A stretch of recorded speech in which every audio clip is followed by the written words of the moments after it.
சிவய சிவசிதம்பர ராமலிங்காய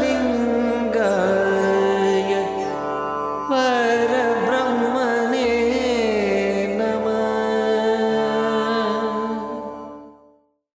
ஓம் அகத்தீசாய நமோ, ஓம் நந்தீசாய நமோ, ஓம் திருமூல தேவாய நமோ, ஓம் கரூர் தேவாய நமோ, ஓம் ராமலிங்க தேவாய நமோ, ஓம் பதஞ்சலி தேவாய நமோ. ஐயா, என்ன கேள்வி? நீங்கள்லாம் திரைப்படத்துறையில் வந்திருக்கீங்க, உங்கள் கேள்வி என்ன? நம்ம ஓங்காரக்குடியில் அன்பர்களுக்கும் தொண்டர்களுக்கும் உலக மக்களுக்கும் பயன்படும் விதமாக உண்மை ஆன்மீகத்தை, ஐயாவுடைய அனுபவத்தை உலக மக்களுக்கு கொண்டு செல்லும் விதமாக சில கேள்விகள் தயாரித்து கொடுத்துருக்காங்க. அதை முதல் கேள்விங்க, ஆன்மீகம் என்றால் என்ன? ஆன்மீகம் என்றால் தலைவனை பற்றி அறிய வேண்டும். அது தலைவன் முதுபெரு தலைவன் முருகப்பெருமான், அடுத்தது அகத்தீசர், இப்படி பல ஞானிகள் இருக்கிறார்கள். ஞானிகளை வணங்கி ஆட்சி பெறுகின்ற மக்கள் தான் உண்மை ஆன்மீகத்தை பற்றி தெரிந்து கொள்ள முடியும். அப்போ ஆன்மீகம் என்பதே ஞானிகளை வணங்குவது தான் ஆன்மீகம். அடுத்து ஞானிகளை வணங்கி ஆட்சி பெற வேண்டும் விரும்புவதே ஆன்மீகமாகும். இது ஆன்மீகம். அடுத்த ஆன்மீகம், ஒருவன் உயிர் கொலை செய்யக்கூடாது, அடுத்து புலால் உண்ணக்கூடாது, அடுத்து காலை மாலை எதிர்த்து ஓம் அகத்தீசாய நமோ என்று சொல்ல வேண்டும். ஒரு 5 நிமிஷம் சொல்லலாம். அப்போ உயிர் கொலை தவிர்த்தல், புலால் மறுத்தல், முற்றுப்பெற்ற முனிவர்களை வணங்குதல், மாதம் ஒருவருக்காக அன்னதானம் செய்தல், இதுதான் ஆன்மீகம். இதை செய்தால் ஒருவன் ஜென்மத்தை கிடைத்தட்டலாம். ஒரு கடவுள் நம்பிக்கை இருக்க வேண்டும். கடவுள் ஒரு இருக்கிறாரா, கடவுள் ஒரு உண்டு என்று நம்புவதே ஆன்மீகம். அந்த கடவுள் அடைவதற்கு யார் தயவு வேண்டும் என்றால் குரு ஒரு வேண்டும். அந்த குருவும் ஆசா ஞானப்படியனாகவும் முருகப்பெருமானாகவும் அகத்தீசராகவும் இருக்க வேண்டும். அது ராமலிங்க சாமியாக இருக்க வேண்டும். அது போக மகரிஷியாக இருக்க வேண்டும். பதஞ்சலி முனிவாக இருக்க வேண்டும். இது மாதிரி ஞானிகளை வணங்கினால் ஒருவன் ஆன்மீகத்தில் வெற்றி பெற முடியும். இது ஆன்மீகத்துக்கு முதல் கேள்வி. அடுத்தது ஐயா, இதில் உண்மை ஆன்மீகம், போலி ஆன்மீகம்னு சொல்கிறாங்க. உண்மை ஆன்மீகம் என்பதே பொருட்பட்டு இருக்கக்கூடாது. உண்மை ஆன்மீகம் என்பதே அவன் பொருட்பட்டு இருக்கக்கூடாது. காசாசை உள்ளவனுக்கு ஆன்மீகம் சம்பந்தமே இல்லை. காசாசை உள்ளவன் ஆன்மீகம் மேற்கொண்டால் அது போலி ஆன்மீகம். அவன் என்ன செய்ய வேண்டும்? கடவுளால் கொடுக்கப்பட்ட பொருளை ஏழை எளிய மக்களுக்கு பசியாற்றுவதே உண்மை ஆன்மீகமாகும். ஆனால் போலி ஆன்மீகவாதி என்ன செய்வான்? ஆடம்பரமாக இருப்பான், ஜடாமுடி இருக்கும், உத்தராட்ச கொட்டை இருக்கும், காவி உடை கட்டியிருப்பான். ஆனால் வருகின்ற மக்களை வஞ்சித்து பொருள் திரட்டுவான். பொருளை திரட்டி கூட இருப்பவர்கள் பங்கு போட்டுக் கொள்வார்கள். அது போலி ஆன்மீகம். உண்மை ஆன்மீகம் எப்போதுமே பொருளாதாரத்தை விரும்பாது. நாட்டு மக்கள் அனைனே மையமாக கொண்டது அவன் உண்மை ஆன்மீகம். போலி ஆன்மீகவாதிகள் என்ன செய்வான்? 10-20 பேர் சேர்ந்து கொண்டு பொதுமக்களை வசப்படுத்தி பொருளை சேகரித்து ஆளாளுக்கு பங்கு போட்டு கொடுக்கிறது. அது போலி ஆன்மீகம். அது வளர்ச்சி அடைய நாட்டு மக்களும் உண்மை ஆன்மீகம் மாண்டு போகும்.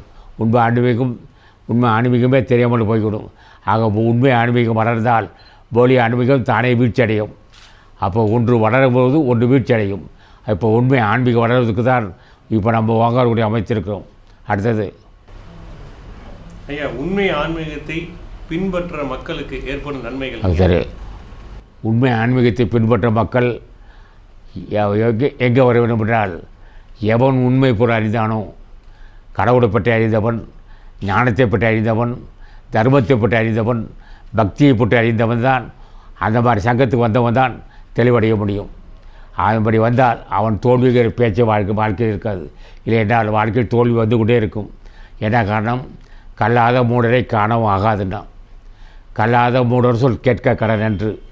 கல்லாத மூடருக்கு கல்லாதான் நடதான், கல்லாத மூடர் கருத்தறியும் சொல்வார். ஆக கல்வி அறிவு, இந்த துறைக்கு ஞானத்தை பற்றி அறியக்கூடிய சிறப்பறிவு இருக்க வேண்டும்.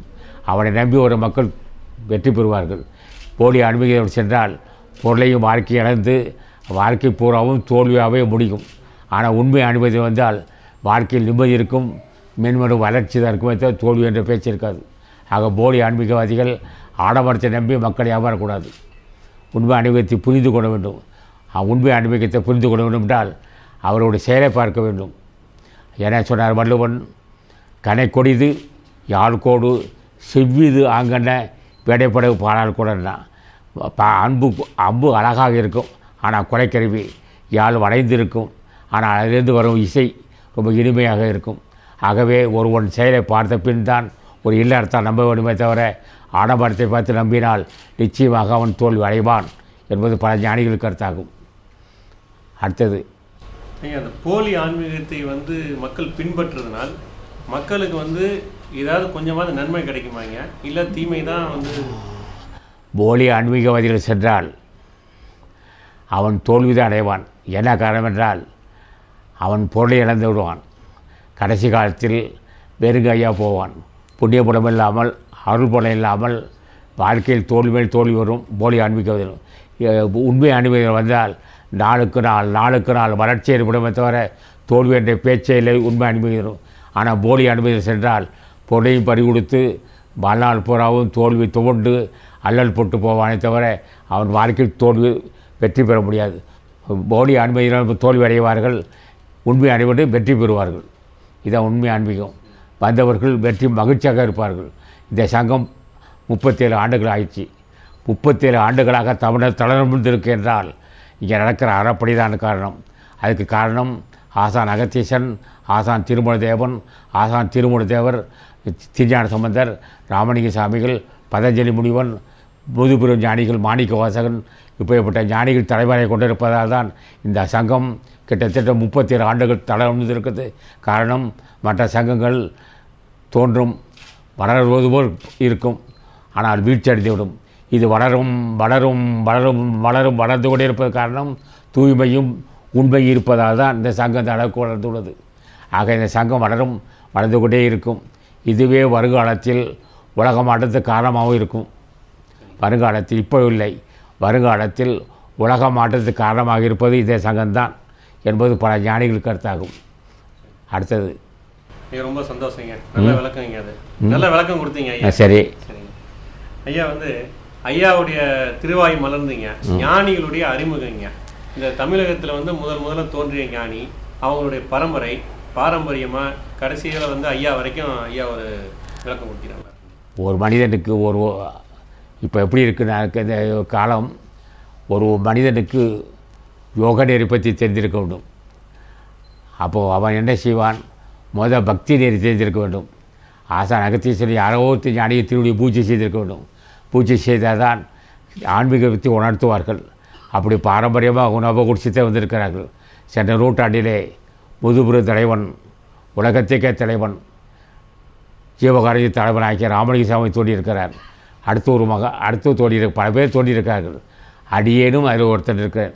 பல ஞானிகள் அடியேனும் ஒன்று இருக்கிறேன்.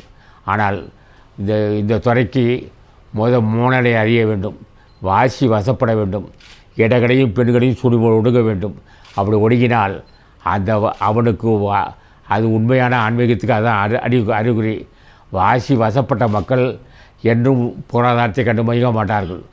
அவர்கள் காம விகாரம் இருக்காது, ஜாதி துவேஷம் இருக்காது, தொண்டரை மதிக்க கற்றுக்கொள்வார்கள். பசித்தேலைகள் பசியாற்றக்கூடிய எண்ணம் உண்டாகும். ஆக வாசி வசப்பட்ட மக்கள் ஞானிகள், ஆட்சி பெற்ற மக்கள். அதான் இவருக்கு இந்த சங்கம் வளர்றதுக்கு காரணம். இப்போ எனக்கு வயசு 78 ஆரம்பிக்கும் போது 77 வயசு முடியுது. இப்போ 77 வயசு ஆக இப்போ நடந்துக்கிட்டு இருக்குது. இந்த வருகின்ற ஜனவரி மாதம் 13ஆம் தேதி 78 ஆரம்பிச்சிருச்சு.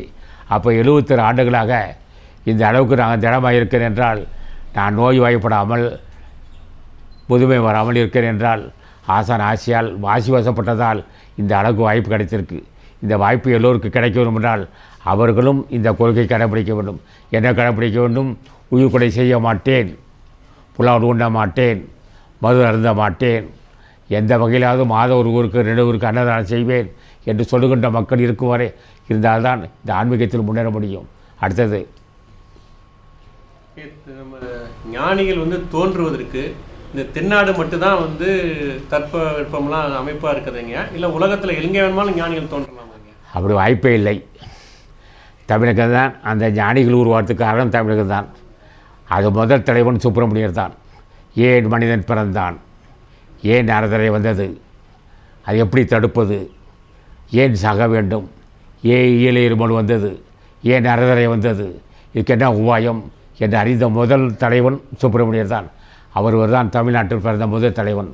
அவர் தான் சொன்னார், மனிதன் பிறப்பதற்கு காரணம் மூச்சு காட்டு இயக்கம். மூச்சு காட்டு இயக்கம் நின்று விட்டால் செத்து விடுகிறான். இதை நிறுத்தினால் மனிதன் சாக மாட்டான் நிறைந்தவர் முதல் தலைவன் சுப்பிரமணியர் தான். பிறகு அகத்தியர் போதித்தார். அகத்தியர் நவகுடி சித்தர்கள் போதித்தார். ஆகவே இந்த துறை பாரம்பரியமாக வந்ததால் குரு பக்தியாக தான் வரும். குரு என்றால் இந்த இடத்து துறைக்கு வர முடியாது. ஆகவே நாங்கள் ஆசி பெற்றிருக்கோம், பல மகான்கள் ஆசி பெற்றிருக்கோம். ஆசான் ஆரோக்கியபூர்வமான ஆசியும், ஆசான் அகத்தீஸ்வர ஆசியும், ஆசான் திருமொழி தேவர் ஆசியும், ஆசான் ராமலிங்க சாமி ஆசியும், மகான் மாணிக்க ஆசியும் பெற்றிருக்கிறோம். அதனால் தான் இந்த அளவுக்கு நாங்கள் வந்திருக்கிறோம். இந்த சங்கம் வளர்வதற்கு காரணம் இன்னும் அநேக அற்புதம் செய்ய போட்டிருக்கு. இப்போ நடந்ததெல்லாம் கடுகு தான். இப்போ 7 கோடி பேர் சோறு போட்டிருக்கோம் என்றால் ஒரு கடுகு தான் இது. இன்னும் அற்புதம் நடந்து கொண்டே இருக்க போகுது. நடந்து கொண்டே இருக்கும். இந்த உலகம் மாற்றத்துக்கு காரணம் வருங்காலம், இந்த உலகம் மாற்றத்துக்கு காரணம் ஓங்காரக்குடியில் தான் என்பது ஞானிகள் சொல்லியிருக்கார்கள். அப்புறம் என்ன சரிங்க ஐயா, ஞானிகளுடைய பாரம்பரியத்தை பற்றி ஐயா சொல்லும்போது, ஞானிகள் பாரம்பரியம் என்பது வாழையடியாக வரணும். வாழையென வரணும். ஒருவன் ஒரு ஞானியின் ஆசி பெறுகிறான். அவர் என்ன செய்கிறார், அவனுக்கு உள்ளே உணர்ச்சியோடும் நாடினர் ஊடுருவி மூச்சு கடை ஏற்க செய்து இடகடையும் பெண்களை சேர்த்து சுடுமணி செலுத்துகிறார். செலுத்தி விட்டால் அவன் அன்று முதல் மரணமில்லா பெறுவான். ஆகவே ஞானிகள் ஆசி பெறாமல் ஒருவன் ஞானியாக முடியாது.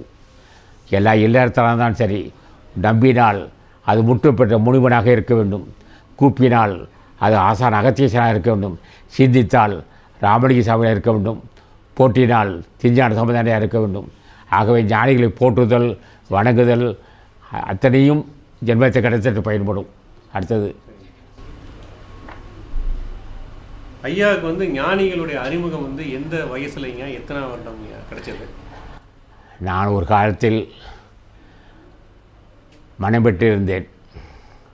அவர் தான் ஒரு அன்பர் சொன்னார், நீ என்னதான் பாடுபட்டாலும் ஞானிகள் ஆசி பெற வேண்டும் என்று சொன்னார். அப்போ ஞானிகள் யார் என்று கேட்டேன். உலகத்துக்கே தலைவன் அகத்தீசர் தான். அவர் ஆசி இல்லாமல் ஒருவன் ஞானியாக முடியும்னு சொன்னார். அப்போ தான் அகத்தீசன் திருவடி எப்படி சொன்னார் என்றால், போகும்போதெல்லாம் நடக்கும்போது, வரும்போது, சாப்பிடும்போது, உட்காரும்போது அகத்தீசா சொன்னேன்.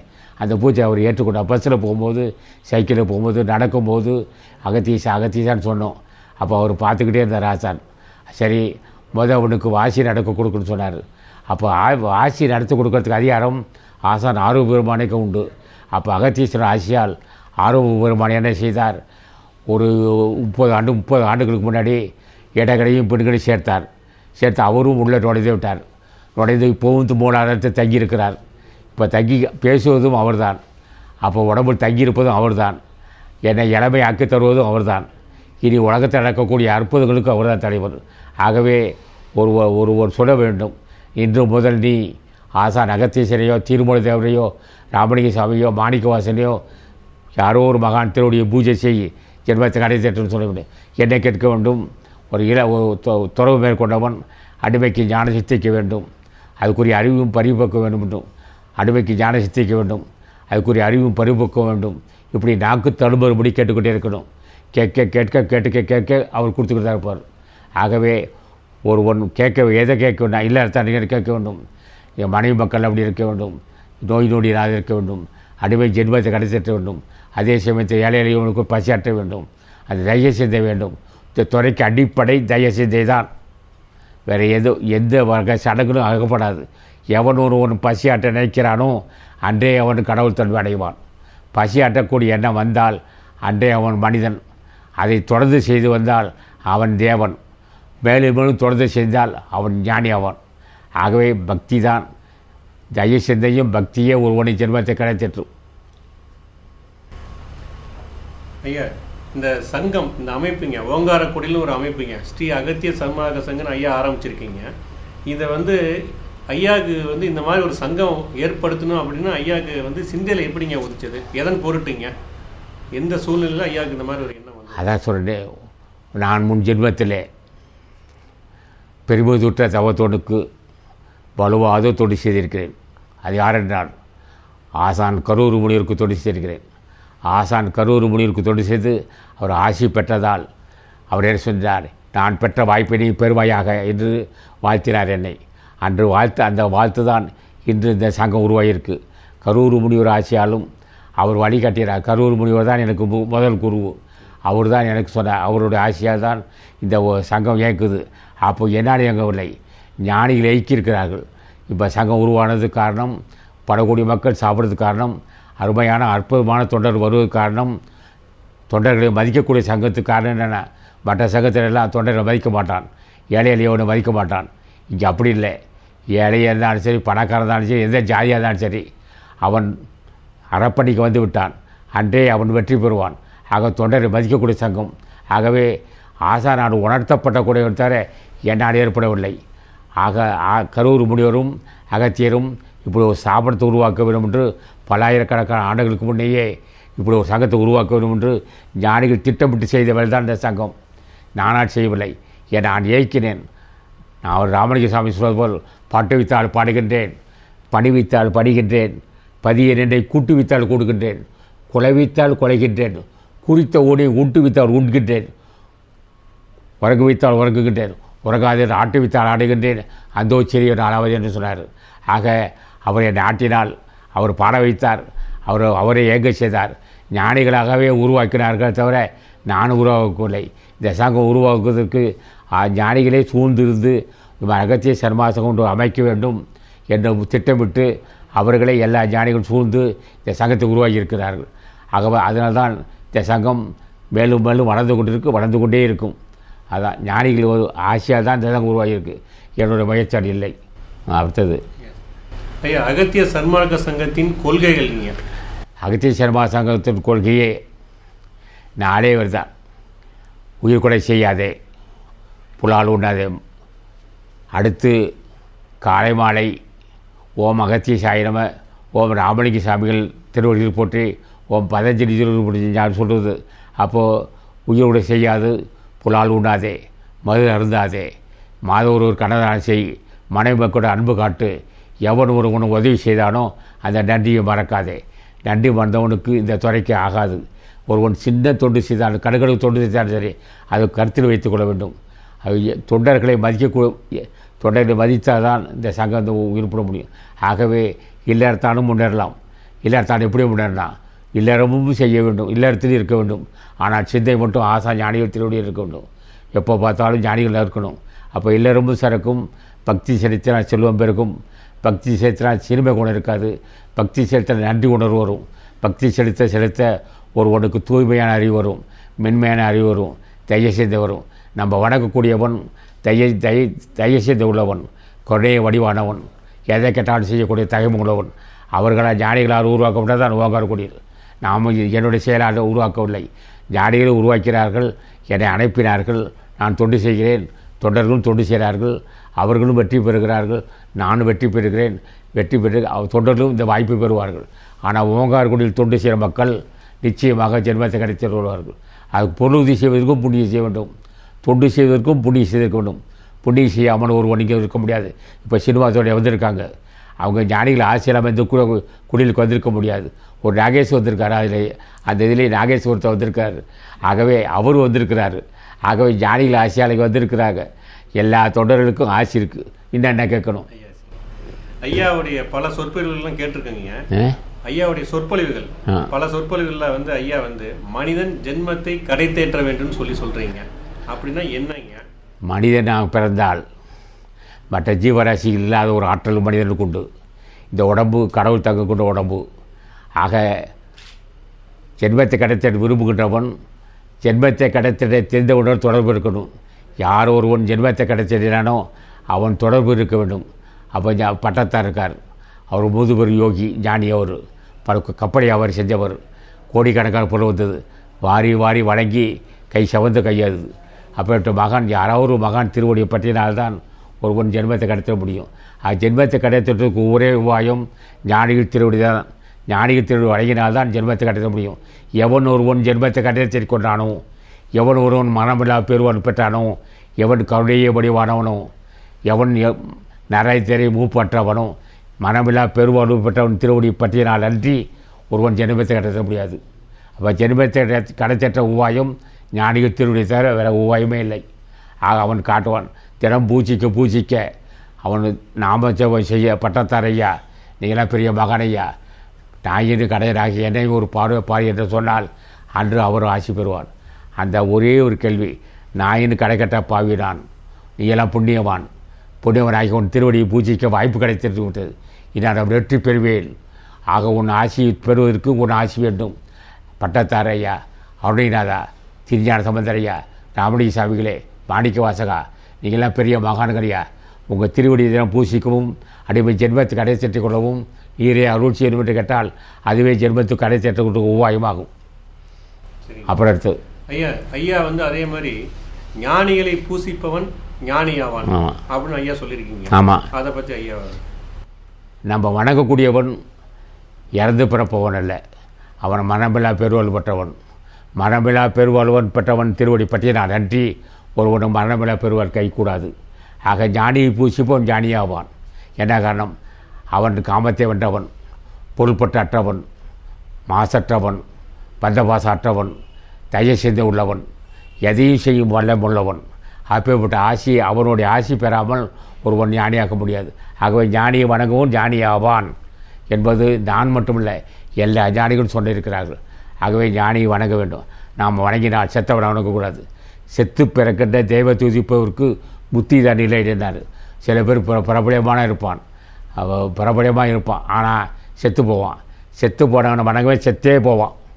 செத்தவனை வணங்கவே செத்தே போவான்னு தவிர நம்ம வணங்கினால் முட்டுப்பட்ட முடிவனாக இருக்கணும், மனமில்லா பெருவாழ்வு பெற்றவனாக இருக்க வேண்டும். அவனை வணங்கினால் நாமும் மனமில்லா பெருவாழ்வு பெறலாம். செத்தவனை வணங்கினால் செத்து தான் போவான். ஆக நம்ம வணங்க சொல்லப்பட்ட ஞானிகள்லாம் திருஞான சம்பந்தர், திருமலை தேவர், அருணைநாதர், ராமலிங்க சாமிகள், பட்டத்தார், பதஞ்சலி முனிவன், அகத்தீசர், இப்படி பல ஞானிகள், பத்திரகரியனார், எல்லா ஞானிகளும் மரணத்தை வென்றவர்கள் தான். மரணத்தை வென்றவனின் திருவடியை பற்றி அமல் ஒருவன் மரணமில்லா பெருவாள் பெற முடியாது. இல்லறத்தானுக்கும் அதே உபாயம். இல்லறம் சிறக்க வேண்டுமால் கேட்பதெல்லாம் தரக்கூடியவர் அவர்கள். அவர் ஞானிகள் என்ன விரும்புகிறார்? இல்லறம் சிறக்க வேண்டும், அருள் செய்கிறேன். அடியேன் ஜென்மத்தை கிடைத்திட்டு அருள் செய்கிறேன்.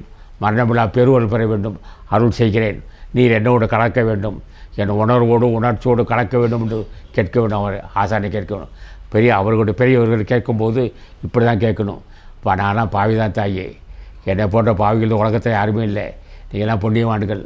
இந்த பாவியும் ஒரு பார்வை பாருப்பா, உன்னுடைய கருணை பார்வையால் உன்னுடைய கருணை பார்வைப்பட்டாலே அடிய ஜென்மத்தை கிடைத்திட்டுவேன். அதுக்கு நீ தான் அருள் செய்யணும். அவரை போய் அவர் தொந்தரவுப்படுத்திக்கிட்டே இருக்கணும். தொந்தரவுப்படுத்த விடாத கேட்கணும், கேட்டுக்கிட்டே இருக்கணும். நாக்கு தழும்புறுபடி கேட்கணும். அடியை ஜென்மத்தை கிடைத்திட்ட வேண்டும், அதுக்குரிய அறிவும் பரிபக்குவம். அடியை ஜென்மத்தை கிடைத்திட்ட வேண்டும், அதுக்குரிய அறிவும் பரிபக்குவம் வேண்டும். அடியின் ஜென்மத்தை இப்படியே கேட்டுக்கொண்டே இருக்கணும். நான் மனிதனாக வேண்டும், நான் பொருட்பட்ட உணவராக இருக்கக்கூடாது, யாரையும் அவமதிக்கக்கூடாது, பிறர் மதிக்க கற்றுக்கொள்ள வேண்டும். நான் பிறர் மதிக்க கற்றுக்கொள்ள வேண்டும். எத்தனை நிலை உயர்ந்தாலும் சரி, நிலை உயர உயர உயர பிறரை மதிக்க கற்றுக்கொள்ள வேண்டும் என்று கேட்க வேண்டும் ஒரு ஆசானை. அப்படி கேட்டு வர வேண்டும். ஒரு சிலருக்கு செல்வரை பெருக வரையில் அப்போ அமைதியாக இருப்பார்கள். செல்வரை பெருகினால் மற்றவனை மதிக்க மாட்டான். இந்த துறை அப்படி இல்லை. எவ்வளோ நிலை உயர்ந்தாலும் உயர உயர உயர சாதாரண மக்களுக்கு தாய் போன்று இருக்க வேண்டும். சாதாரண மக்களுக்கு ஒரு தாய் போன்று இருக்க வேண்டும். அப்போ நோக்கி வரவிட அன்பு காட்ட வேண்டும். முடிந்த அளவுக்கு ரொம்பவும் சக்தி அதுக்கும் ஒரு எல்லை இருக்குல்லவா. உடல் கூறு அனுசரித்து அப்போ என்ன செய்ய வேண்டும்? மருண்ட மக்கள் முதல் சாப்பிட்டாங்களா, அவங்களுக்கு என்ன வேண்டும்? அவங்களுக்கு குறைத்திருக்கணும். மனம் விட்டு பழகணும். மனம் விட்டு பழகிறதுக்கு என்ன வேணும்? இதயத்தில் நம்மளே தாழ்த்தி கொடுக்கணும். நம்ம என்ன செய்யணும்? நம்ம சாதாரண மனிதன் தான். வந்திருக்கவன் பெரிய மனுஷன், வந்திருப்பவர்கள்லாம் பெரியவர்கள். நாம் ரொம்ப அறிவில்லாதவன். நம்ம மற்றவங்களை மதிக்க கற்றுக்கொண்டவன் தான் இந்த துறைக்கு வர முடியும். யாராக இருந்தாலும் சரி. இப்போ வந்திருக்காங்க, சினிமா துறையில் வந்திருக்காங்கன்னா அவங்க நீடு வாழ வேண்டும், எல்லா நலமும் பெற வேண்டும், அவர் மேற்கொண்டு அனைத்தும் வெற்றி பெற வேண்டும். இப்படி கேட்கணும். இன்றைக்கி இப்போது இந்த வாக்கு வந்திருக்கு. இந்த குடியில் நோக்கி வந்த அன்பர்கள் மேற்கொள்ள அனைத்து காரியங்களும் வெற்றி பெற வேண்டும் என்பது இது அருள் வாக்கு. இது இப்போ இந்த தேதியிலிருந்து அவர் மேற்கொள்கிற அனைத்தும் வெற்றி வெற்றி வெற்றி தோல்வி என்ற பேச்சே இல்லை. இது எனது அருள் வாக்கு. இது அன்பர் நாகேஷ் வந்திருக்கிறார், அவருக்கும் இது சேர்த்து தான். ஐயா சரி, ஐயா வந்து பெரிய ஆசை கொடுத்துருக்கீங்க. ஐயா ராமலிங்க சுவாமிகள் வந்து ஜீவகாரணியமே ஞான வீட்டின் திறவுகோல்னு சொல்லியிருக்காங்க.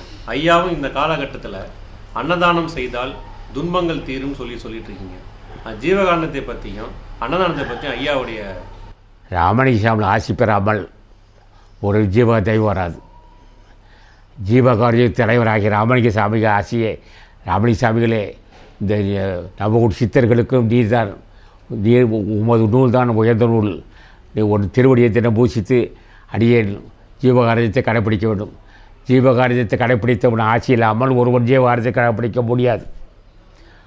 அது ராமலிங்க சாமிகள் நினைத்தால் போதும். ராமலிங்க சாமி நினைத்தால் தாய்மை குணம் வரும். ராமலிங்க சாமி நினைத்தால் தைரியத்தை வரும். ராமலிங்க சாமி நினைத்தால் பிறரை மதிக்க கற்றுக்கொள்வான். ராமலிங்க சாமி நினைத்தால் எல்லா உயிரும் தன்னுயிர் போல் எண்ணுவான்.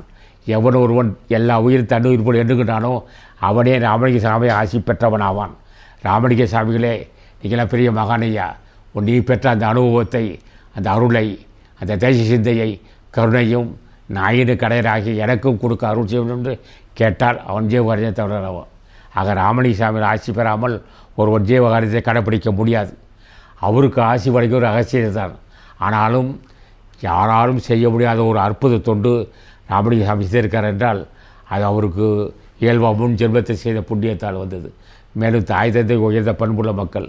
ஆகவே இந்த காலத்தில் ஒருவன் ஆன்மீகத்தை கடைப்பிடிக்க வேண்டும் என்றால், ஜீவகாரியத்தை கடைப்பிடிக்க வேண்டும் என்றால், மரணமில்லா பெரும்பாலும் பெற வேண்டும் என்றால், கருணையை வடிவாக வேண்டும் என்றால், ராமலிங்க சாமிகளே, எனது தாயே, எனது தந்தையே, என் அன்பின் தெய்வமே, குருவே, என் தாயை என்று யார் ஒருவன் கைகூப்பி வணங்குகிறானோ அவன் ஜீவகாரியத்துக்கு உரியவனாவான். ஆக ஜீவகாரியத்துக்கு தலைவர் ராமலிங்க சாமி. ராமலிங்க சாமி திருவடியை பற்றாமல், அவர் திருவடியை பூஜிக்காமல் ஒருவன் ஜீவகாரியத்தை கடைப்பிடிக்க முடியாது. ஆக ஜீவகாரியத்து வள்ளல், ஜீவகாரியத்து தலைவர் ராமலிங்க சாமி தான். ஒரு முறை ராமலிங்க சாமி, ஐயா நீங்களாம் பெரிய மகன் தாயே, நான் எனக்கு கடைக்கட்டப்பாவே ஒரு பார்வை பாருப்பா, நீ என்னையும் கடை தட்டுறப்பா, நீ பெற்ற அந்த பேரின்பத்தை, அந்த தைரிய சிந்தையை நாயினு கடையாராக எனக்கும் அருள் செய்வது கேட்டால் அருள் செய்வார். ஐயாவை நாடி வர அன்பர்களுக்கெல்லாம் இங்கே ஏதாவது துன்பங்கள் இருக்கும்போது ஐயா ஒரு உபாயம் சொல்கிறீங்க, அன்னதானம் வந்து செஞ்சுட்டு வர சொல்கிறீங்க. இங்கே வந்தால் வெகு பேர் சொல்லியிருக்காங்க, எங்களுக்கு நேராக சொல்லியிருக்காங்க, எல்லாரும் தீராத வைத்தியோடு இருந்ததுக்கு இப்போ நான் சாப்பிட்டேன், நோய் தீர்ந்துச்சினார். இப்போ அடிச்சேரி 9 தான் இருப்போம். ஒரு கை கால் வராமல் இருந்துச்சு, இங்கே வந்துட்டு போனேன், இப்போ நல்லா இருக்கேன், இப்போ நான் திருமணம் செய்யறான்னு கேட்டார். திருமணம் செஞ்சுக்கிட்டேன். ஐயாவை பார்க்க வர அன்பர்களுக்கெல்லாம் ஐயா வந்து வயலூரில் ஐயா பட்டணம் கொடுங்க, திருவானைக்காவில் போய் 10 பட்டணம் கொடுங்க, பழனியில் போய் கொடுங்க அப்படின்னு சொல்லி ஐயா சொல்கிறீங்க. பெரியவர்கள் சொன்னால் அது ஆசான் ஆறுமுக பெருமான் பழனியில் இருக்கணும். திருவானைக்காவலில் வந்து ஒரு மகான் இருக்கார். திருவானைக்காவல், பழனி, வயலூர், சாமிமலை, திருப்பரங்குன்றம், இது போன்ற முதுபுரு 6 அறுப்படை வீடு இருக்குது. எங்கே சென்றாலும் அங்கே அவர் தான் இருக்கிறார். போக மகரிஷி. போக மகரிஷி என்று சொன்னாலே ஆசானுடைய ஆசி பெற்றவர், அகத்தீசன் ஆசி பெற்றவர், அகத்தீசனவையால் ஜோதிரிஷி என்று சொல்லப்பட்டவர். ஆக 6 படி வீடுகளிலும் ஆசான் போக மகரிஷி தான் அருள் செய்கிறார். ஆகவே அன்னதானம் செய்தால் 6 படி வீட்டை செய்ய வேண்டும். பழனி, திருப்பரங்குன்றம், பரம்பதில் சோலை, மொத்தம் 6 படி வீடு. 6 படி வீடில் எங்கே செஞ்சாலும் சரி அது ஆசான் ஆறுமுகமானுக்கு செய்யப்பட்ட அன்னதானம் தான். அங்கே இருக்க இப்போ மனித வர்க்கம் கடவுளால் படைக்கப்பட்டது. கடவுளால் படைக்கப்பட்ட மனிதத்துக்கு யார் உதவி செய்கிறானோ, யார் அன்னதானம் செஞ்சானோ அது கடவுளுக்கே செய்கிறதாக அர்த்தம். கடவுளால் படைக்க மனித இனத்துக்கு யார் ஒருவன் அன்னதானம் செய்தானோ அது கடவுளுக்கே கொடுத்த மாதிரி அர்த்தம். ஆகவே அதான் சொன்னேன், ஞானிகள் முதுபெரும் கோவிலாக இருக்கணும். அது ஞானிகள், அது 6 படை வீடு அல்லது திருவனைக்காவல், சாமிமலை, பழனி, திருச்செந்தூர், திருப்பரங்குன்றம், திருத்தணிகை, சாமிமலை, இது மாதிரி 6 படை வீடுகளில் எங்கேயாவது பசுவோடு எங்கியிருப்பான். நேற்று இரவு புறா பசுவோடு இருப்பான். அவன் கையில் ஒரு 5 இட்லி, ஒரு பிரசாதம் கொடுத்தோம்னா, சாப்பாடை கொடுத்தோம்னா, தயிர் சாதம், புளி சாதமோ, இட்லியோ ஒரு 5 பட்டம் கொடுத்து அவன் வயிறு நிறைந்தால் ஆசான் ஆறுமுக பெருமான் பார்க்குறார். அன்பு மகனே அஞ்சேல் யாம் வருகிறோம். ஆக எவன் ஒருவன் புண்ணியம் செய்கிறானோ அவனுக்கு மட்டும்தான் ஆசான் அருள் செய்வார். புண்ணியவான்களுக்கு தான் அருள் செய்வார்கள் தவிர வேறு யாருக்கும் அருள் செய்ய மாட்டார். அடுத்ததுக்கு ஐயா, இப்போ உலகத்தில் வந்துங்க பெரும்பகுதியான மக்கள் அசைவத்தை கடைப்பிடிச்சிட்டு இருக்காங்க. ஆனால் ஐயா சைவத்தை தான் கடைப்பிடிக்கணும்னு உறுதியாக சொல்லிட்டு இருக்கீங்க. இதை பற்றி ஐயா. சைவத்தை கடைப்பிடிக்கும் புண்ணியம் செய்யணும். புண்ணியவான்கள் தான் சைவத்தை கடைப்பிடிக்க முடியும். யார் ஒருவன் புலால் உண்டு சுவைத்தானோ, ஆட்டுக்கறியோ ஏதோ ஒரு உணவு உயிர் கொலை செய்து சாப்பிட்ட மக்களுக்கு இதயத்தில் கனிவு வரவே வராது. நான் சொல்லவில்லை.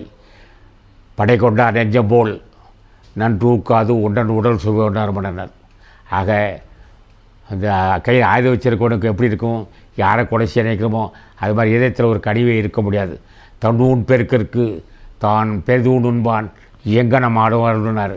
இந்த உடம்பை வளர்க்கணுங்கிறதுக்காக, உடம்பை தரமாக வச்சுருக்கிறதுக்காக ஒரு உயிரை கொன்று அந்த உடம்பை சாப்பிட்றவனுக்கு எப்போ நான் கடவுளுக்கு அருள் செய்வான்னு கேட்டான். தன்னூன் பெருக்கிற்கு தான் பெரிதூன் உண்பான் எங்கனம் ஆடுவர்கள் எப்படி அவனுக்கு அருள் செய்வ இறைவன்றார். அப்போ கடவுளை ஏற்றுக்கொண்டு அருள் செய்யணும் என்றால் நிச்சயம் அவன் உயிர் கொலை சாப்பிடாது இருக்க வேண்டும். ஆக சைவத்தை மேற்கொண்ட மக்களுக்கு தான் தயவு செய்து உண்டாகும். இந்த சைவத்தை மேற்கொண்ட மக்கள் தான் இறைவன் அருள் கிடைவான். சைவத்தை மேற்கொண்ட மக்கள் தான் ஆசான் கிடைப்பான். சைவத்தை மேற்கொண்ட மக்களுக்கு தான் முதுபெரு தலைவன் ஆறுமுகமான அருள் செய்வான். ஆக சைவத்தை கடைப்பிடித்தால்தான் ஜென்மத்தை அடைத்திட முடியும். புலால் உண்பவனுக்கு கடவுள் ஆசி கிடைக்க முடியாது.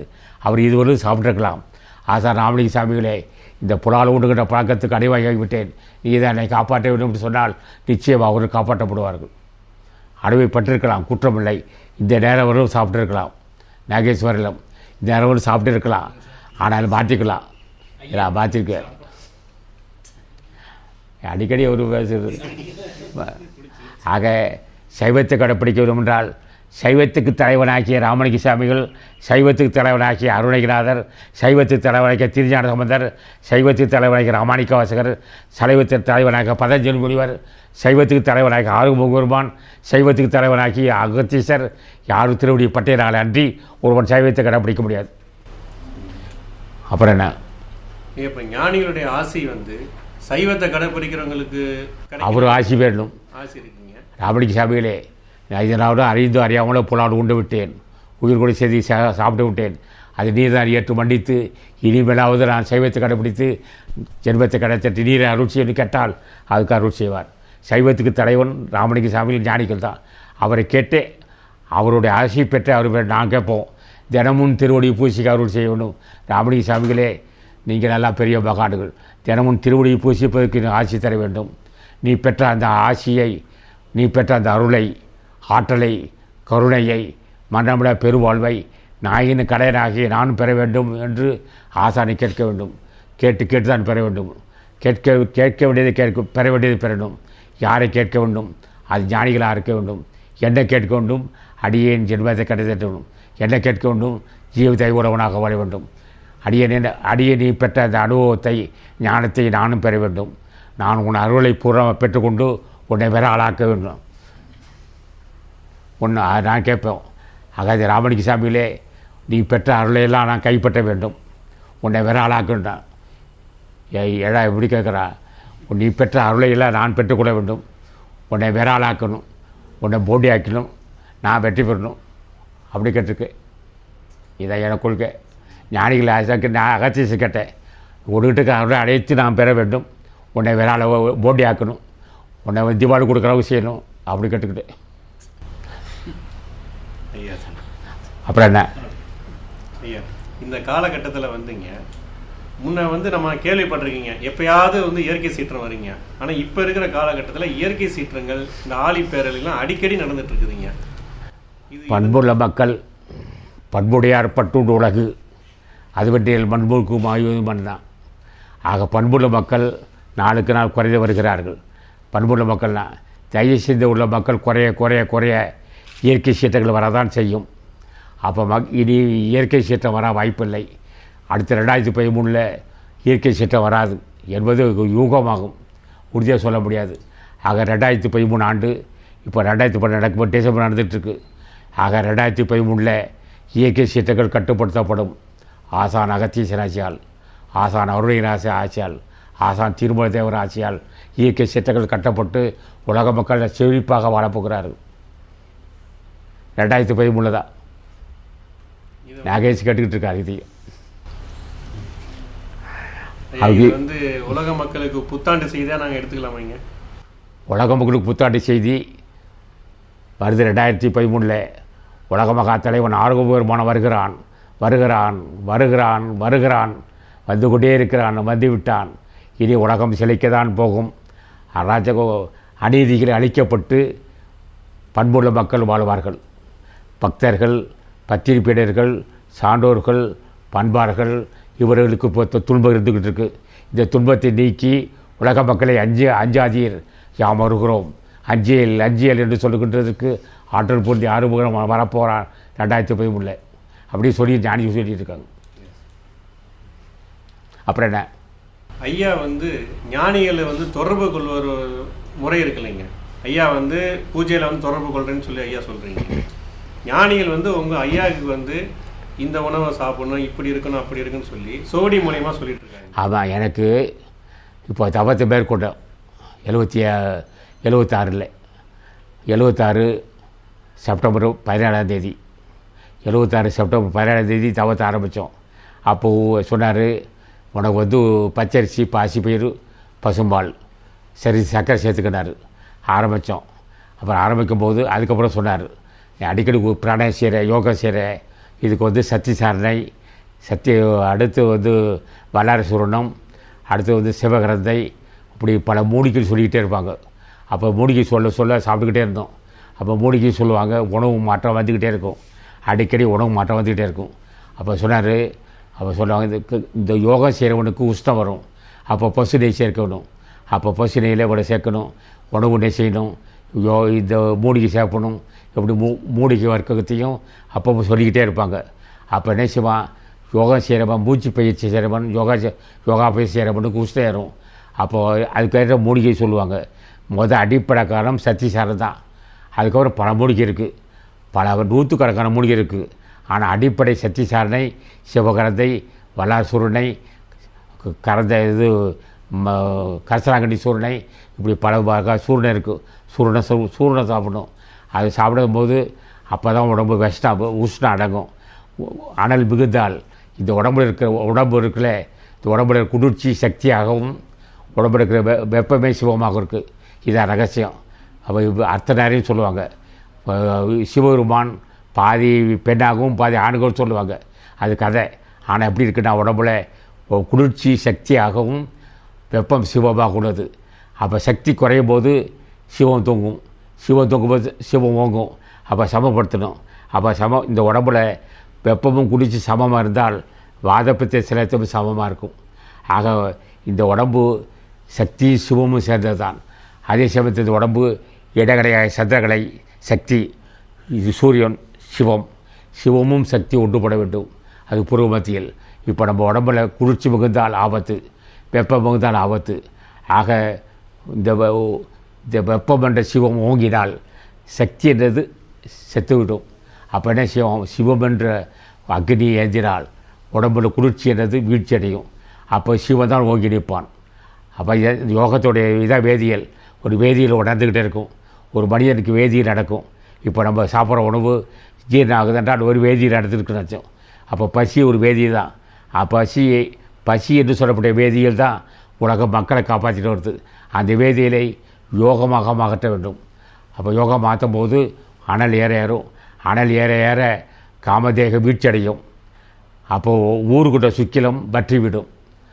அப்போது அனல் ஏற சுக்கிலம் என்று சொல்ல விந்துவே உடம்பு. இந்த உடம்பே சுக்கிலமே உடம்பு. இந்த சுக்கிலத்தை கட்டினாலும் ஆபத்து, விட்டாலும் ஆபத்து. இந்த சுக்கியத்தை விட்டாலும் ஆபத்து, கட்டினாலும் ஆபத்து. ஞானிகள் மட்டும் தெரியும் இந்த ரகசியம், உடல் கூறு தெரிஞ்சவங்க தான் தெரியும். ஆக ஒரு இல்லறத்தான் ஒரு ஞானி முன்னேற வேண்டும் என்றால் அவனுக்கு வேதியில் தெரிஞ்சிருக்க வேண்டும். ஒரு விஞ்ஞானம் இது. இந்த உடம்பே ஞானமே ஒரு விஞ்ஞானம்தான். ஒரு வேதியியல் நடக்கணும். ஈஸ்வருக்கே வேதியன்னு ஒரு பேர் உண்டு. வேதியன் என்றாலே உடம்பு ஒரு கணல் ஏற்றி, அந்த கடலை ஏற்றி அது கணக்காக இருக்க வேண்டும். ஒரு ஒரு வேதியில் ஒரு கணக்கு மீறினால் என்னாகும், உடம்பு தெரிஞ்சு போகும். அப்போ உடனே உணவு சேர்க்க வேண்டும். அப்போ உணவு சொல்லிக்கிட்டே இருப்பாங்க. அப்போ ஞானிகள் கூட இருந்துக்கிட்டே இருக்கணும். அப்போ என்ன செய்வாங்கன்னா, அந்த ஞானிகள் கூட இருந்துக்கிட்டே இருந்தால் அப்பப்போ சொல்லிகிட்டே இருப்பாங்க. அப்போ என்ன செய்வாங்கன்னா, இது இப்போ செய், இதை இப்படி செய். தூங்குவதும் நம்மள. அது சொன்னார், பாட்டு வைத்தால் பாடுகின்றேன், பணி வைத்தால் பணிகின்றேன், பதிய என்னை கூட்டு வைத்தால் கூடுகின்றேன், கொலை வைத்தால் குலைகின்றேன், குறித்த ஒடி ஊட்டு வைத்தால் உண்கின்றேன், உறங்க வைத்தால் உறங்குகின்றேன், உறங்காது என்று ஆட்டி வைத்தால் ஆடுகின்றேன், அந்த உச்சிரிய நாளாவது என்றார் ராமலிங்க சாமி சொல்வார். ஆக நீ என்னை பாட வைக்கிறாய், என்னை படிய வைக்கிறாய், கொடைய வைக்கிறாய், உறங்க வைக்கிறாய், உணவு இந்த தவத்துக்கு தேவையான உணவு ஊட்டி வைக்கிறாய். ஆகவே எல்லாம் என் செயல் அல்ல, எல்லாம் உன் திருவருள் செயல். எவன் ஒருவன் ஆசான் திருவடியே உறுதியாக பட்டுக்கிறானோ அவனுக்கு அந்த வாய்ப்பு இருக்குது. அவள் தான் இந்த என்ன கேட்குறோம். ஐயா வந்து ஐயாவுடைய சொற்பொழிலைங்க ஞான சித்தர் காலத்தை பற்றி ஐயா அடிக்கடி சொல்லிட்டு இருக்கீங்க. சுப்பிரமணியர் ஆட்சி வரப்போது, ஞானிகளுடைய ஆட்சி வரப்போது, எங்களுடைய ஆட்சி வரப்போகுதுன்னு சொல்லிட்டு இருக்கீங்க. அந்த காலகட்டம் வந்து ஐயா நெருங்கிட்டு இருக்காங்க, வந்துருச்சாங்க.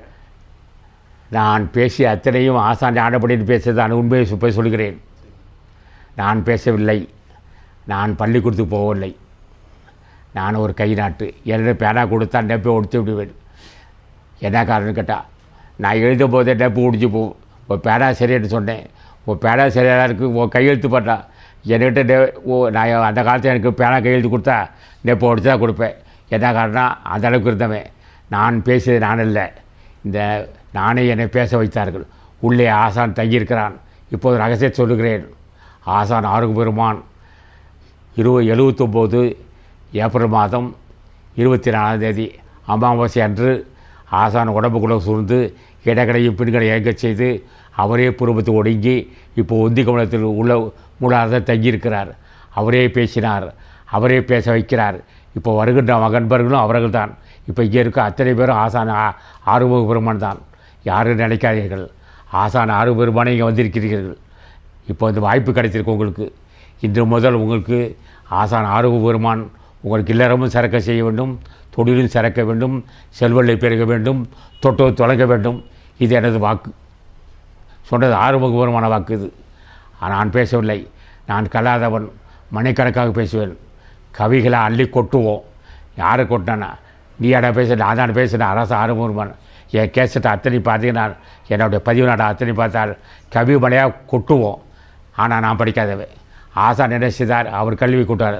துணை அதுவாய் வரும் தூயனர் ஜோதி திருமணம் சொல்லுவார். துணை அதுவாய் வரும் தூயனர் ஜோதி, துணை அதுவாய் வரும் தூயனர் சொல்லாம், துணை அதுவாய் வரும் தூயனர் கந்தம், துணை அதுவாய் வரும் தூயனர் கல்வியினர். ஒருவன் வாசி வசப்பட்டால் அவன் பேசவில்லை, ஆசான் பேசுகிறான். நான் நடத்த வேண்டிய சங்கத்தை ஆசான் நடத்துகிறான். நான் அது திரைத்துறை அன்பர்களை நான் அழைக்கவில்லை, அவன் அழைத்திருக்கிறான். சொல்லுங்க ஐயா. ஒரு கூட்டத்தில் வந்தீங்க, 40,000 பாடல்கள் வந்து எனக்கு மனப்பாடமாக இருக்குது, நான் எப்போ வந்தாலும் எனக்கு வந்து அது வெளியே வரும், ஆனால் நான் பள்ளிக்கு 4ஆவது வகுப்பு கூட நான் எந்த இடத்துல நான் பேச ஆரம்பிக்கும் போதே கவி வந்துக்கிட்டே இருக்கும். நான் பேசலை, ஆசான் ஆர்வ கல்விக்கு தலைவன், ஞானத்துக்கு தலைவன், இசைக்கு தலைவன், திரைப்படை தொழிலுக்கு தலைவன், கலைகளுக்கெல்லாம் தலைவன் முருகப்பெருமான் தான். அவன் தான் சொல்லுவான். பேசும்போது இந்த கவி வந்துக்கிட்டே இருக்கும். கவி மழையாக கொட்டுவோம். நானாக கொட்டினேன், அவர் கொட்டினார். நான் பேசின கேசட் பூரா நான் நினைக்கல, அவர் பேச வச்சார், பேசினேன். என் கேசட்டை யார் கேட்டாலும் சரி, அது ஆறுமுகபெருமான் பேசின கேசட் தான் அது. அது மட்டும் இல்லை, அவர் என்ன சுப்பிரமணியர் அவர் சொன்னார், இந்த இசையமைப்பாளர் டிஆர் பாப்பா இருந்தார். அன்பனே நான் உன்னோட கலக்கிறேன்னு சொன்னார். அவர் இந்த டிஆர் பாப்பா இசையமைப்பாளர் மாபெரும் மேதை, அவர் உன்னோட கலந்தார். அவர் சீர்காழி வந்தார் கோவிந்தராஜன். அஞ்சேல் மகனே நான் உள்ள கலக்கிறேன் என்று இசையமைத்ததும் ஆறுமுக பெருமான் தான், பாடியதும் ஆறுமுக பெருமான் தான். அந்த பாடலை யாரு கேட்டாலும் சரி, அவன் பெரிய பாவியர் தான் சரி, தொழுநோயோடு தான் சரி, புற்றுநோயோடு தான் சரி, அவனுக்கு கொடிய வறுமைப்பட்டவன் தான் சரி, அந்த சீர்காழி கோவிந்தராஜ் அவர்கள் பாடியதை அவர் இசையமைத்திருக்கார். பட்டியார் பாப்பா அவர் பாடியிருக்கார். சீர்காழி கோவிந்தராஜன் இசையமைத்தது ஆறுமுக பெருமான், பாடியது ஆறுமுக பெருமான். யாராலே தான் பாட்டுக்கு இப்போ ஒரு ரகசியம் சொல்லுகிறேன். உலகத்தில் ஐரோப்பா கண்டத்திலிருந்து ஆசியா கண்டம் வரையில் காலையில் இருந்தவுடன் அந்த பாடலை கேட்கக்கூடிய காலம் வந்து விட்டது, வருது வந்து விட்டது, வரப்போகுது. அந்த பாடல் அவராக பாடவில்லை. சீர்காழி கோயில் பாடியது முருகப்பெருமான் தான், இசை அமைத்தது முருகப்பெருமான் தான், பேசிக்கிட்டு இருக்கிறது முருகப்பெருமான் தான், கேட்டுக்கிட்டு இருக்கிறது முருகப்பெருமான் தான். அப்புறம் சீர்காழி கோவிந்தராஜன் பாடின ஞானிகளுடைய பாடல் இல்லைங்க, ஞானிகளுடைய பாடல்கள் வந்து ஐரோப்பா கண்டத்துலலாம் ஒலிக்க போகுதுன்னு சொல்கிறீங்க. சீர்காழி கோயில் பாடலப்பா, பாடியதெல்லாம் சுப்பிரமணியர் தான், இசை அமைச்சது அவர் தான். டிஆர் பாப்போ அவர் நேராக வர முடியாது. சுப்பிரமணியர் பார்த்தா தக தக தகன்னு உடம்பு இருக்கும். அது ஒரு ஒரு ஒரு ஒரு கோடி சூரிய பிரகாசம் உள்ளது. பிரகாசம் உள்ள சூரிய ஒளி வெளியே வர முடியாது. ஒரு மனுஷன் சூழ்ந்து தான் சாடணும். பண்ணிச்சிருக்காரு. டிஆர் பாப்பா உள்ளே பூந்தார். உள்ளே பூந்து இசை அமைனார், இசை அமைச்சார் டிஆர் பாப்பா. சீர்காழி மகனே நீ பாடினார், நானும் பாடுறேன், நானே இசையமைக்கிறார். அந்த பாட்டை எவன் கேட்கிறார்களோ, யார் கேட்டாலும் சரி, அவர்கள் அத்தனை பேருக்குமே ஞானம் தான். அப்புறம் என்ன,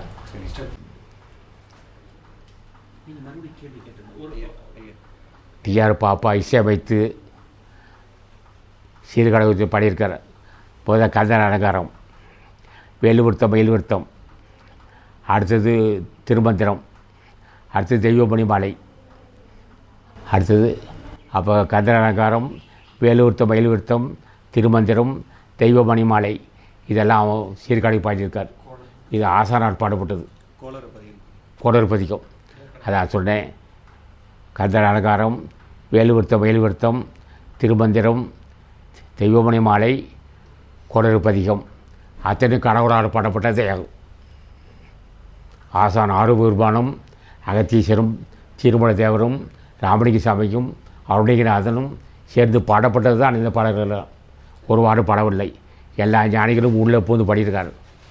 இதை புண்ணியவான்கள் தான் கேட்க முடியும், மற்றவருக்கு அது வாய்ப்பு கிடைக்காது. அது ரொம்ப ரசனையாக கேட்க வேண்டும். அந்த பாடல் கேட்கும்போது கை கொட்டுக்கொள்ள வேண்டும். அந்த மாதிரி சீர்காழி கோயில் பாடதை கை வணங்கி மண்டிட்டு வணங்கி தான் கேட்கணும். அப்படி தான் அவங்க ஆசை கிடைக்கும். இல்லாட்டியை ரசிக்க முடியாது. அதை அந்த பாடலை கேட்கும்போது பயத்தோடு நீங்கள் முருகப்பெருமானே, அருணகிரிநாதா, ராமலிங்க சாமிகளே, திருஞான சம்பந்தரா, கொடரை நீங்களாம் பாடியிருக்கீங்க, அந்த பாடல் அடியேன்னு கேட்க வாய்ப்பு, அப்படி பணிந்து கேட்கணுமே தவிர நிம்புதோட பார்க்கக்கூடாது. அப்போ அப்படியேப்பட்ட ஒரு பாடல் அது. ஐயாட்ட 2 வினாக்கள்ங்க. இப்போ நாங்கள் வாகனத்தில் போகும்போதெல்லாம் அந்த மாதிரி பாடல்லாம் போட்டு கேட்டுட்டு போகலாம். கேட்கலாமே. டிரைவர் கேட்கக்கூடாது, ஏன்னா மற்றவங்களுக்கு ஆபத்து இல்லையா. டிரைவர் கேட்டுக்கிட்டான்னு வச்சுக்க பிரச்சனை வரும். ஏன்னா பின்னாடி பார்க்க நம்ம அன்பர்கள் அவர் கேசட் போட்டிருப்பார், டிரைவர் நேராக பார்த்து போயிட்டு இருக்கணும், இவர் குறுக்கு பிரச்சனை வரும்ல. காரில் உட்காந்துக்கும் போது பின்னாடி இருக்கும், கேட்டுக்கிட்டே இருக்கணும். அது பணிஞ்சு கேட்டுக்கிட்டு இருக்கணும். டிரைவர் கேட்கக்கூடாது. டிரைவர் கேட்டால் வெளியே வரவனுக்கும் பிரச்சனை, வண்டியில் இருக்கணும் பிரச்சனை. ஐயாட்ட அடுத்த வினாங்க சொல்லு.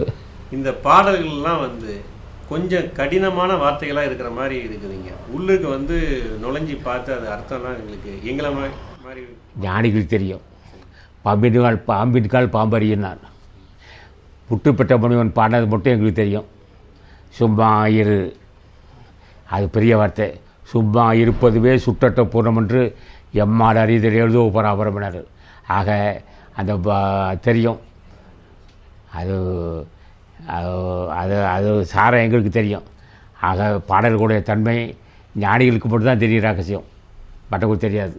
காதலை கேட்கறது புண்ணியம் தானே. அதுதான் ஐயா. இப்போ நம்ம அந்த பழைய கேள்விதாங்க, ஞான சித்தர் காலம் அப்படின்னா உலக மாற்றம், இதில் ஓங்காரக்குடிலின் பங்களிப்பு என்னங்க?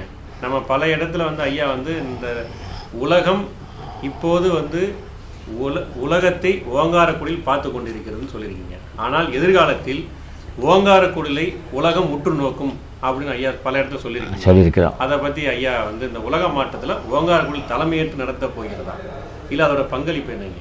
எல்லா ஞானிகளும் சொல்லியிருக்காங்க. நாங்கள் இந்த ஓங்காரக்குடி தலைமை நடத்துகிறோம். நாங்களே உலக மட்டத்துக்கு தலைமை தாக்க போகிறோம். மனிதர்களால் இந்த பிரச்சனை தீர்க்க முடியாது. இயற்கை சீற்றங்களாலும் பல பிரச்சனைகள் உலகத்திற்கு. ஆகவே நாங்களே இறங்குகிறோம். 17 சித்தர்கள் இறங்குகிறோம். ஆறுமுகபுரமான அகத்தீஸ்வரர் இறங்குகிறோம். இறங்கி உலக மக்களை காப்பாற்றுறோம். அன்பர்களை காப்பாற்ற கடமைகளுக்கு இருக்குது என்று ஓங்காரக்குடி சார்பாக தான் இது நடக்கும். ஓங்காரக்குடி தொண்டர்களும் அகத்திய சன்மாசகம் தான் வளர்கின்ற உலக மாட்டேங்குது தலைமை தாங்க போகுது என்று பல நூல் சொல்லியிருக்கு. நான் சொல்லலை. அப்புறம் என்ன? ஐயா வந்து மக்களுக்கு, உலக மக்களுக்கு அறிமுகப்படுத்தின உண்மை ஆன்மீகம், ஞானிகள் வழிபாடு, அன்னதானம் பண்ணுறது, இதோட சிறப்பு, மனித நேயம், இந்த மாதிரி உள்ள விஷயங்கள்லாம் ஒரு காலகட்டத்தில் வந்து நான் கேள்விப்பட்ட வரைக்கும், என்னுடைய சிற்றறிவு உட்பட்ட வரைக்குங்க, ராமலிங்க சுவாமிகள் இருந்தபோது ஒரு சின்ன ஒரு கூட்டம் வந்து இருந்ததுங்க. அதுக்கப்புறம் ஐயாட்ட வந்து ஒரு கூட்டம் இருந்ததுங்க. இப்படி அன்பர்கள் வந்து ஒரு கொத்தாக தான் இருக்கிறாங்க இல்லையா. இது தவிர உலகம் முழுக்க இந்த ஆன்மீகம் வந்து பரவலைங்க. இது இடையில வந்து கொஞ்ச காலம் மறைக்கவும் பட்டிருக்குதுங்க. ஆரம்பத்தில் வந்து 100 ஆண்டுக்கு ஒரு தான் வருவான். சரிங்க. 100 ஆண்டுக்கு ஒரு மாதிரி தான் ஒரு ஞானியை தோன்றுவான். அது வரலும் எல்லா போடி ஆன்மீகத்தையும் கலந்த மாதிரி மேய்ச்சிக்கிட்டு இருப்பான். எல்லா போடி ஆன்மீகத்தையும் கலந்த மாதிரி மேய்ச்சிட்டு இருப்பான். அவனை கட்டுப்படுத்துறது ஒருத்தன் வந்து தான் அவனுக்கு 100 ஆண்டுக்கு ஒருத்தன் வருவான். அப்போ இங்கே வந்து தொடர்கள்லாம் ஞானிக்கு தொண்டு செய்த மக்கள் தான். இல்லாட்டி இந்த அண்டை மிதிக்க முடியாது. ஆக ஒவ்வொரு இங்கே இருக்க தொண்டர் அத்தனை பேரும் பல ஞானிகள் தொண்டு செய்த மக்கள் தான். இல்லாட்டி இங்கே வர முடியாது. இப்போ அவங்க மேற்கொள்கின்ற சினிமா துறை, இப்போ திரைப்படத்துறைக்கு அவர்களே தலைமை தாங்க போகிறார். இவர்கள் எடுக்கிற மொழி தான் வருங்காலத்தை வெற்றி பெற போகுது. ஐயா, நம்ம அகத்தியர் சன்மார்க்க சங்கத்தின் சார்பாக ஞான திருவடின்னு ஒரு மாத இதழ் வந்து ஐயா அனுப்பிச்சிட்டு இருக்கீங்க. அதில் வந்து ஐயாவுடைய சொற்பொழிவு வந்துட்டு இருக்குதுங்க. நான் ஞான திருவடியே கடவுளால் பேசப்பட்டது தான். ஞான திருவடி நூல் இருந்தால் அது கடவுள் ஆறுமுகபுரவனை பேசப்பட்டதை தவிர நான் பேசவில்லை. ஞான திருவடியை உலக மாற்றத்துக்கு தலைமை தாங்க போகுது. உலக ஆன்மீகத்துக்கு ஒரு வரப்பிரசாதம் அது. ஆனால் ரொம்ப கவனித்து படிக்க வேண்டும். நுட்பமான விஷயத்தை பேசியிருக்கேன். உடல் பற்றி, உயிரை பற்றி பேசியிருக்கேன். உடல் மாசு, உயிர் மாசு. அப்போ உயிர் மாசுனா அறிவு தெளிவில்லாமல் போட்டு சொல்லி பல ரகசியங்கள் அதில் போயிட்டுருக்கு. அந்த ரகசியங்களை ஆசான ஆரம்பகரமானே அனுப்பிச்சிருக்கார். ஞான திருவடி ஞானிகள் திருவடி தான். ஞானிகளால் பேசப்பட்டது தான் ஞான திருவடி. நான் பேசவில்லை அது.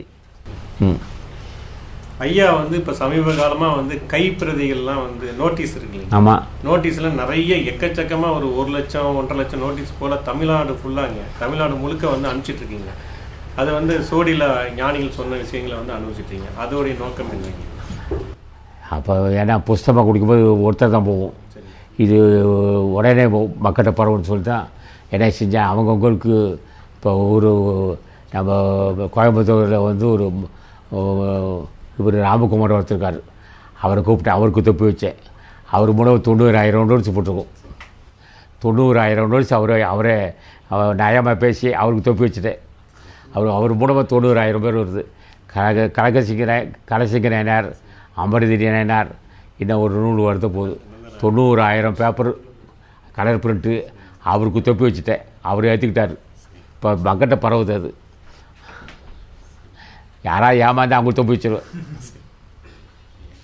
அதில் இவர் ஒருத்தர் ஓம் சரவண பவா, ஓம் சரவண பவா, ஓம் சரவண பவா, ஓம் சரவண பவா, ஓம் அகத்தீசாய நம, ஓம் நந்தீசாய நம, ஓம் திருமல தேவாய நம, ஓம் கருவூர் தேவாய நம, ஓம் ராமலிங்க சாமி ராமகிரி திருவடிகள் போற்றி, ஓம் மாணிக்கவாசர் திருவடிகள் போற்றி, ஓம் திருஞான சம்பந்தர் திருவடிகள் போற்றி, ஓம் சுந்தரமூர்த்தி நாயனார் திருவடிகள் போற்றி, ஓம் பொஜாட்டியார் திருவடிகள் போற்றி, ஓம் போகமகரிஷி திருவடிகள் போற்றி. அதுதான். நல்ல சாப்பாடுங்க. நான் நல்லா சாப்பிட்டேன். இங்கே சாப்பிட்றவங்க வயிறும் மனசும் நிறைஞ்சி தான் திரும்பி போவாங்க. இது உண்மைங்க. நந்தி பதஞ்சலி முனிவா, அகத்தீசா, திருமல தேவா, அகத்தீசா, சிவாஜி கணேசன் வந்திருக்காரு. அகத்தீசா, பதஞ்சலி முனிவா, நந்தீசன் ஆச்சிருக்காரு. எம்ஜிஆர் வந்திருக்காரு. கேவி மகாதேவ் வந்தார். அகத்தீசா, போகா மகர்ஷி, பூச்சாட்ட மகர்ஷி, ராமலிங்க சாமிகள், மாணிக்க வாசகா.